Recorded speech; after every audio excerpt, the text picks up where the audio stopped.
This video is about a present I am making for Ian Runkle. So Ian, if you're watching, turn off now. Is he gone? I hope so. Let's get going. I apologize for the cardboard backdrop, folks, but I'm about to show you black stuff, and doing that on a black background would have worked out about as well as trying to filament printing did, which wasn't successful at all. So let me show you what I've got. I contacted the designer of a D20 gavel that just had 20 on the face here, named PaniniTheCat, and asked them to make me one with a scale of justice on it, which is kind of Runkle's thing. So I thought, hey, this is cool. He turned that around pretty quickly, didn't even ask. I was like, gonna say, charge me something, nothing. So I need to tip the man for that, definitely. Then I may want to ask him about making some modifications to this. So let's look at this test print, see what happened. Obviously this broke, and talk about what adjustments I'm going to make. So first of all, it came standing up this way, and that required a lot of supports for everything that would have been facing the build plate, and thought that was kind of a bad idea. So on a whim, I just sort of not wanting to figure out any fancy angles, I flipped it 180 like this and printed it with the handle straight up in the air. And I knew that this would be weak. This is a weakness of 3D printing. This bond between the layers is the weakest part of the print. So any kind of a stress, any kind of a snap across that, or a pull or a shear that's going across those layers, that's going to be the weak spot, and it's going to be where it failed, as you can see right here. This happened while I was trying to clean off the supports. Now that's the other problem with the way I printed. Instead of having nice flat face against the build plate, I had just this edge right here and these two plates heading up at an angle. You can just visualize it kind of like this, okay? So this was all printing over supports at a very shallow angle, and cleaning them off is just turning into a nightmare. I stopped because it's a test print. I was almost filing this to see if I could get down to where you could get the supports out of the numbers. Support adjustments and stuff could maybe save that, but the easier thing is to look at just printing it in a different orientation. If I print this, say, on this 8 here, okay, down this way, all of the angles that come up off of that are steep enough that they should be able to print without supports pretty well. There might be some little problems inside the numbers, but it probably will print pretty well. And frankly, the best support is no support. The only problem with that is that if I print with that orientation, this handle goes down through the build plate.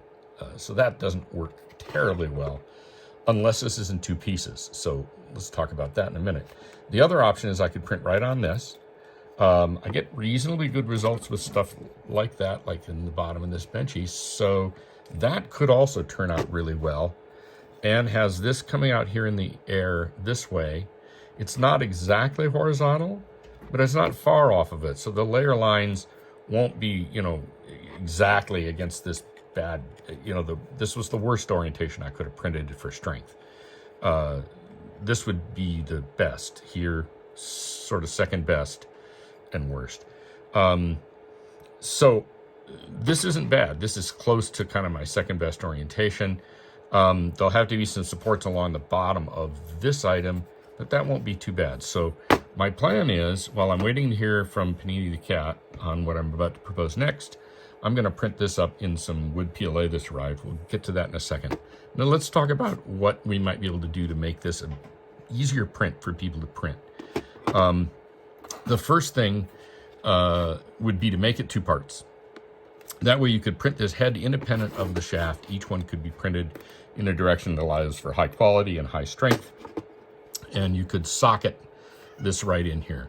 I would fill this area in on both sides. You're not going to miss anything by doing that.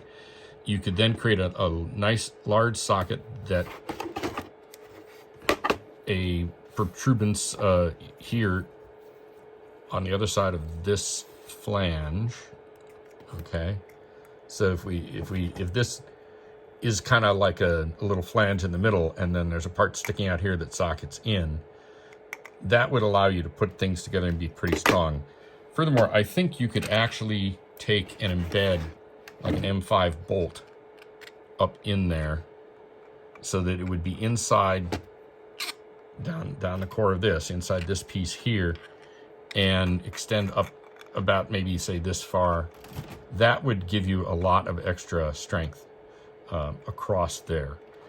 So Panini, let me know what you think about that after you've seen this video and had a chance to look at it. I would like to know. As for my next test print on this, these are the 2 wood PLAs I have so far. There are more in the mail.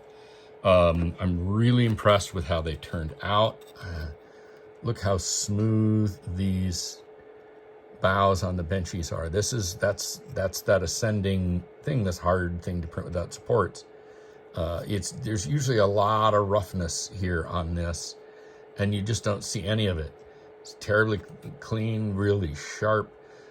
This one has a few little sort of flyaway branches. These actually accumulate from the print head on its way in when there's a little tiny bit of filament kind of on the end of the nozzle there, and it scrapes off. The next layer comes in, it scrapes off earlier, and it builds this branch that just keeps scraping off that little dot of plastic as it goes. I don't know if you can see that guy back there, but it's actually caused the printers coming in this direction when it's not like left behind. It's kind of scraped off the nozzle on the way in, just a little bit of drool or something.